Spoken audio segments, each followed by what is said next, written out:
कांग्रेस के पूर्व राष्ट्रीय अध्यक्ष और सांसद राहुल गांधी आज एक दिवसीय दौरे पर छत्तीसगढ़ पहुंचे हुए हैं, जहां वो विभिन्न योजनाओं का आज शुभारंभ किया। राजीव गांधी ग्रामीण भूमिहीन कृषि मजदूर न्याय योजना, वर्धा की तर्ज पर सेवाग्राम, राजीव व मितान क्लब और नया रायपुर स्थित अमर जवान ज्योति की योजनाओं का उन्होंने आज शुभारंभ किया है। बड़ी संख्या में यहाँ कांग्रेस के और प्रदेश के अलग अलग कोने से लोग पहुँचे हुए हैं।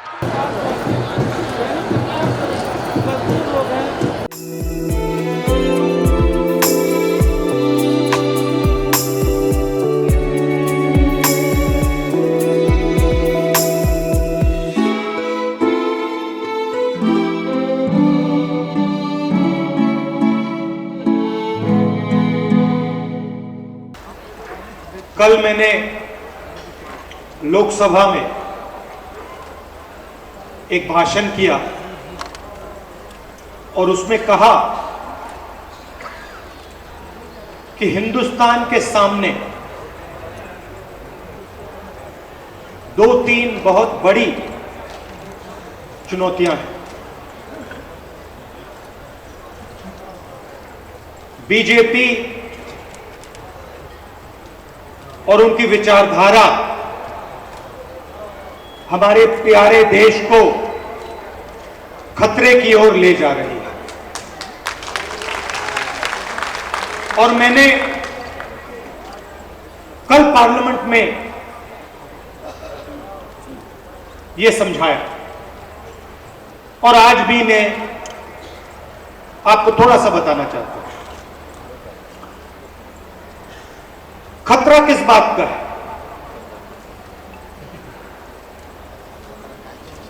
सबसे पहला खतरा, भयंकर खतरा, बीजेपी आज एक देश को दो देशों में बांट रहा है। दो नए देश बनाए जा रहे हैं। एक देश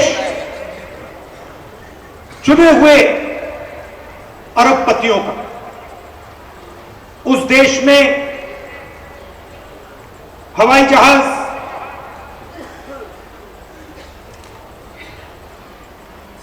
हाई टेक्नोलॉजी,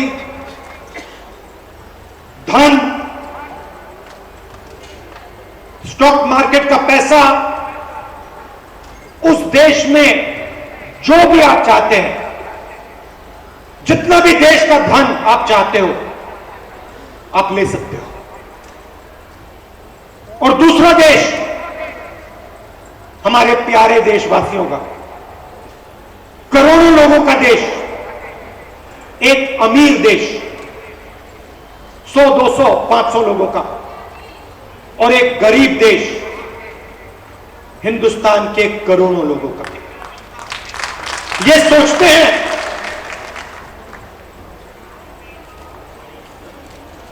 दो देश बनाने से जो गरीबों का देश है वो शांत बैठा रहेगा।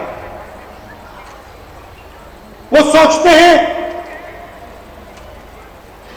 कि गरीबों में शक्ति नहीं है। सोचते हैं कि हिंदुस्तान का गरीब डरता है, मगर हिंदुस्तान का गरीब किसी से नहीं डरता है। और अगर इस हिंदुस्तान को किसी ने यहां तक पहुंचाया है, जो ये बात करते रहते हैं 70 साल में क्या हुआ, अगर इस देश में प्रगति हुई है, तरक्की हुई है, तो ये किसी पार्टी की देन नहीं है। ये हिंदुस्तान के किसान, हिंदुस्तान के मजदूर, हिंदुस्तान के गरीब लोगों की देन है। तो जब ये सवाल पूछते हैं 70 साल में क्या हुआ, ये हमारे किसानों का, उनके माता पिताओं का, हमारे मजदूरों का, हमारे कारीगरों का, हमारे छोटे बिजनेस वालों का अपमान करते हैं। कांग्रेस पार्टी का अपमान नहीं करते।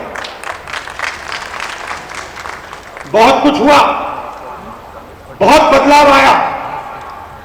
किसने किया? हिंदुस्तान की गरीब जनता ने अपना खून पसीना देकर बदलाव किया। और आज ये चाहते हैं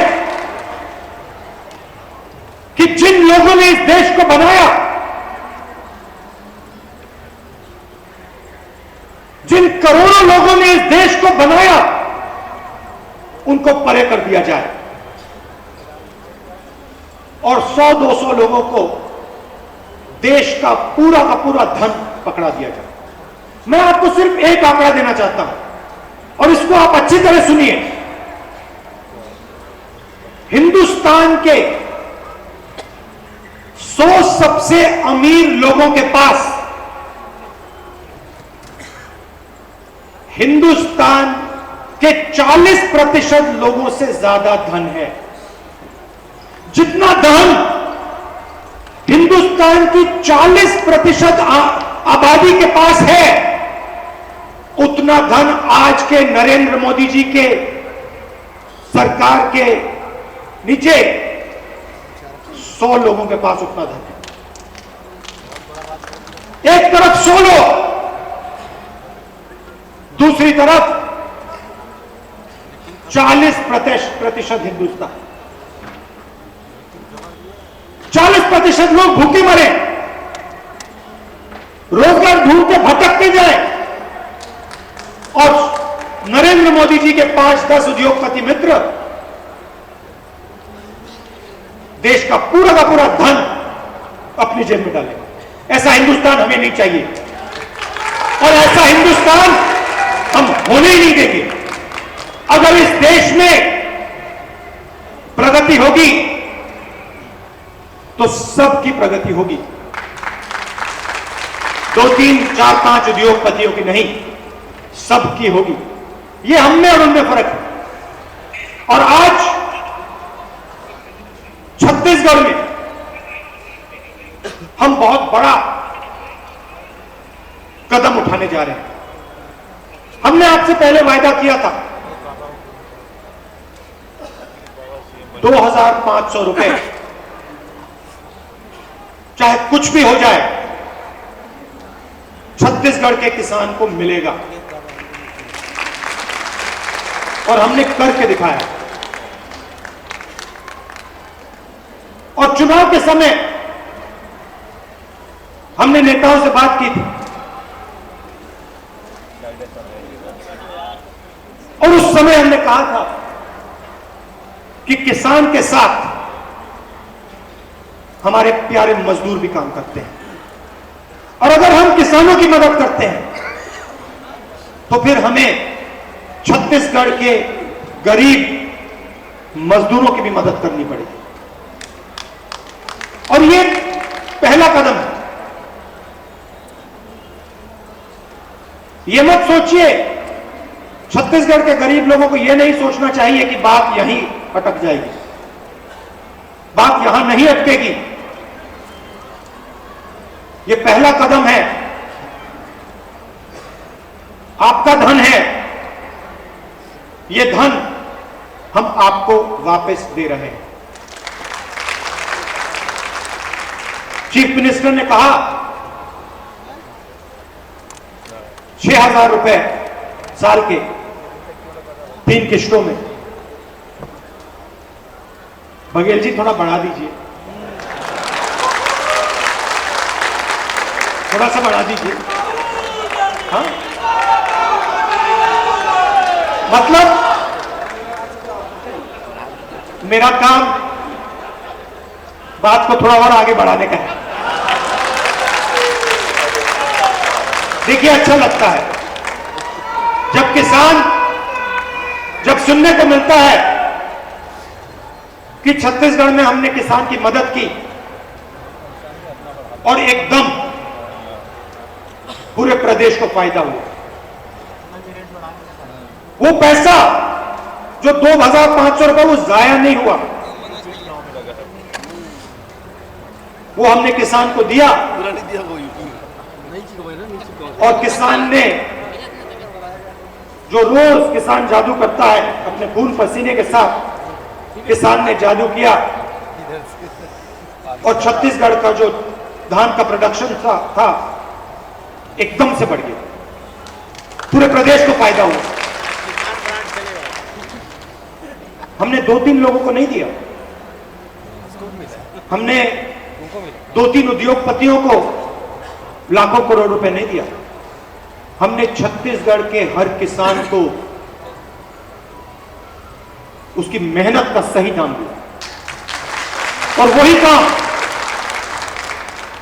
हम आज छत्तीसगढ़ के मजदूरों के लिए कर रहे हैं।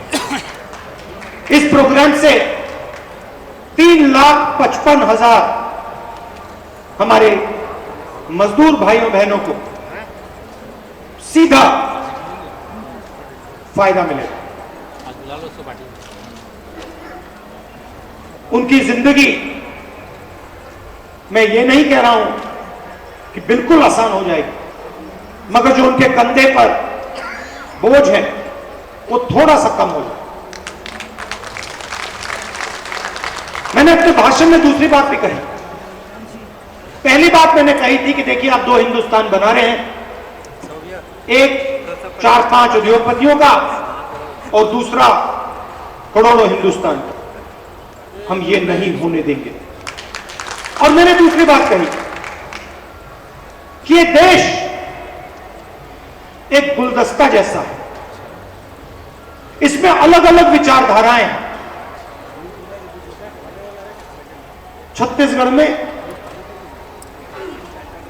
आपकी अलग सोच, भाषाएं, इतिहास है, कल्चर है, हिस्ट्री है।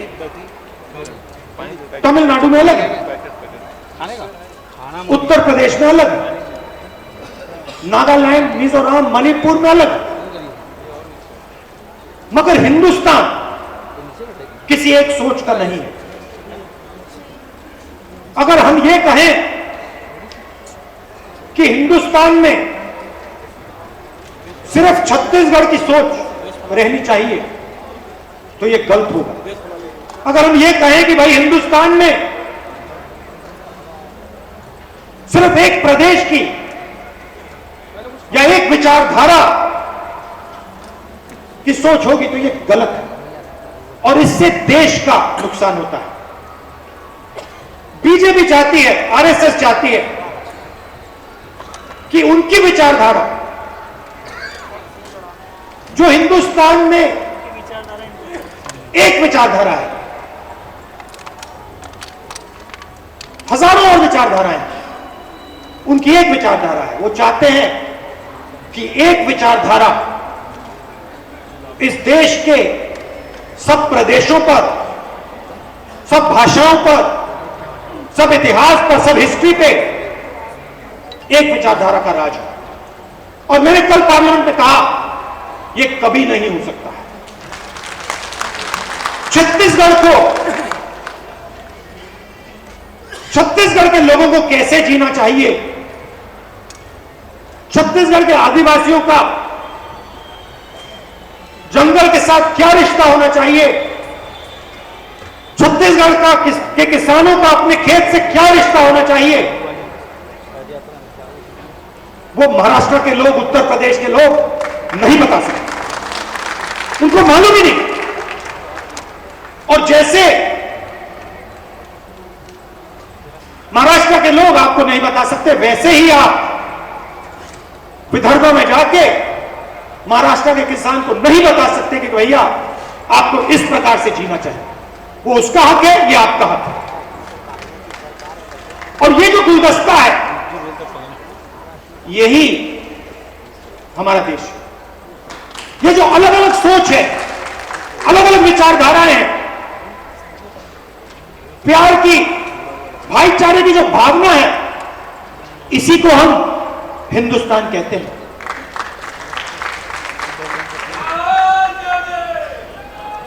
और इसी हिंदुस्तान पर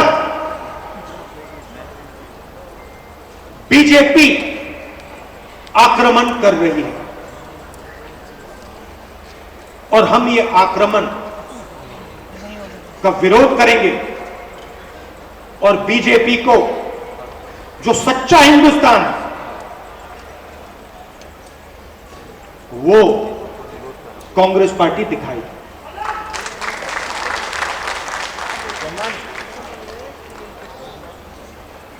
हिंदुस्तान के अंदर इन्होंने नफरत फैला दी। एक प्रदेश को दूसरे प्रदेश से लड़ाते हैं, एक धर्म को दूसरे धर्म से लड़ाते हैं, और बाहर, हिंदुस्तान के बाहर जो शक्तियां हैं वो हमारी ओर देखती हैं और कहती हैं कि हिंदुस्तान कमजोर हो रहा है। चाइना की सेना लद्दाख में इसीलिए घुस पाई कि बीजेपी ने, हमारे प्रधानमंत्री ने उनके घुसने के बाद देश को कहा कि कोई अंदर नहीं आया। मेरा कहना है, हमारा काम, देशभक्ति का काम, देश को मजबूत करने का होता है, देश के गरीब लोगों की मदद करने का होता है, देश को एक साथ जोड़ने का होता है, नफरत फैलाने का नहीं, देश को कमजोर करने का नहीं। और इसीलिए यह विचारधारा की लड़ाई, यह एक पार्टी और दूसरी पार्टी के बीच में लड़ाई नहीं है, यह विचारधारा की लड़ाई।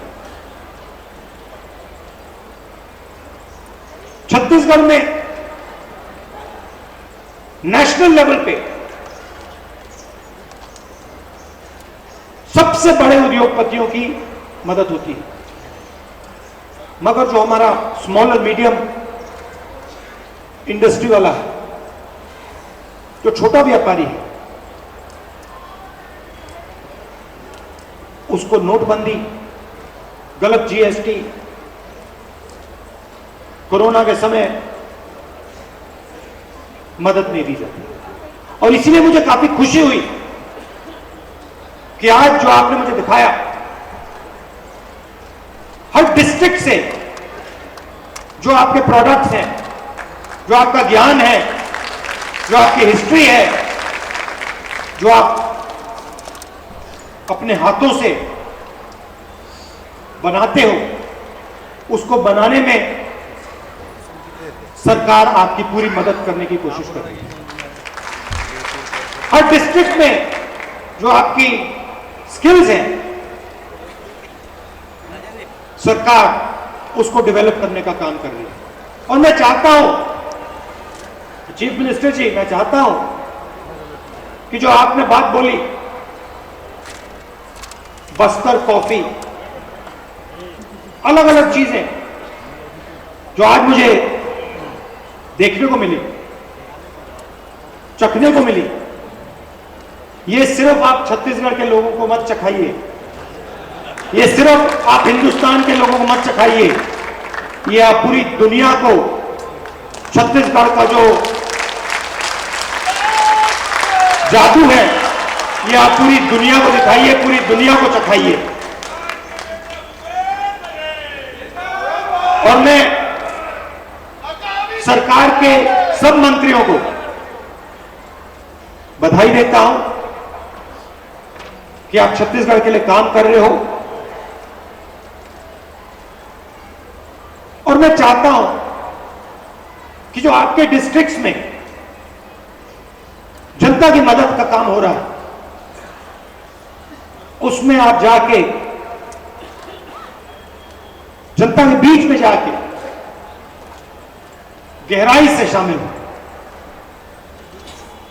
कांग्रेस पार्टी का भी फायदा होगा, आपका भी फायदा होगा, छत्तीसगढ़ की जनता का भी फायदा। आपने आज मुझे यहां बुलाया, मेरी बात इतने प्यार से आपने सुनी, इसके लिए मैं आपको दिल से धन्यवाद करता हूं। नमस्कार, जय हिंद।